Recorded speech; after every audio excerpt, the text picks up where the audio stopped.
a kijáratot. Akkor nem tudunk kimenni. Na, ne szívjatok, majd valamit kitalálunk. Jaj, gyerekek, ne bővöljetek meg, majd csak kitalálunk valamit, de előbb együtt, mert biztos éhesek vagytok már, csak egyet előbb el kell fejezni. Na, mondhatom, szép kis karácsonyunk lesz. Előbb a Mikulásra, ha 5-a, holnap lesz 6-a. Bizony, holnap jön a Mikulás, holnap lesz 6-a. Jönne, ha tudna, az ajtótól. Hiszen most mondta Gézom, áttoraszolta a hol kiáratot. Jaj, gyerekek, olyan kuták vagytok, a Mikulás nem az ajtón jön, hanem a kívülnél áll. Nem vagy még a Mikulásnak küldeni, hanem még anyájuk. Jaj, hogy jönnek az anyájuk? Jaj, az nem több sokhatosra. Jaj, gyerekek, nem mondjatok ilyen sokhatasságot, megint sírni fognak a kicsik. Hát de még nem is írtunk a Mikulásnak levelet. Tudom, hogy különleges kérés, de lehet, hogy azt kéne kérni a Mikulástól, hogy ássa el a havat az ajtótól. Igaza van Dezsőnek, nem cukrot csokit kérünk.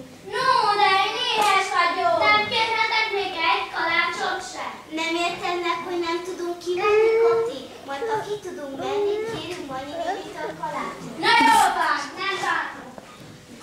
Találtam egy papírt belőle! Igen, meg egy szén. Igaza van Dezsőnek, tényleg írhatunk a Mikulásnak. Na, írjad, kedves Mikulás! Nem cukrot csokit kérünk, hanem azt, hogy forgaszold el a havat az ajtótól. Jó lesz? Igen. Gyerekek, kinek van csizmája? Hát tudod, hogy csak Parzsónak meg nekem van csizmám, és ezt mindannyian hordjuk. Akkor Pakó csizmáját berakom az ablakba. Ó, de én még mindig éhes vagyok.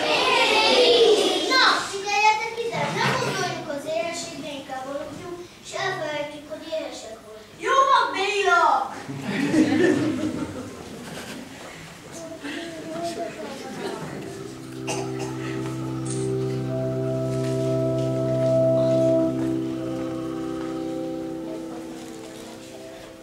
Te, van valami a csizmában?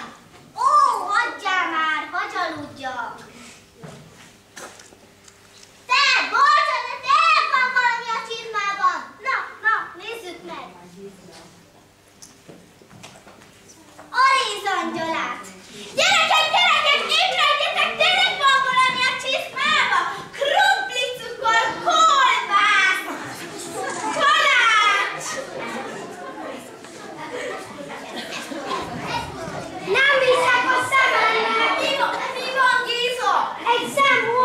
a kijárat előtt. Tényleg? Igen. A mini. Remélem nem esett semmi bajuk a gyereknek. Ó, azok vigyáztak magukra. Na mit hoz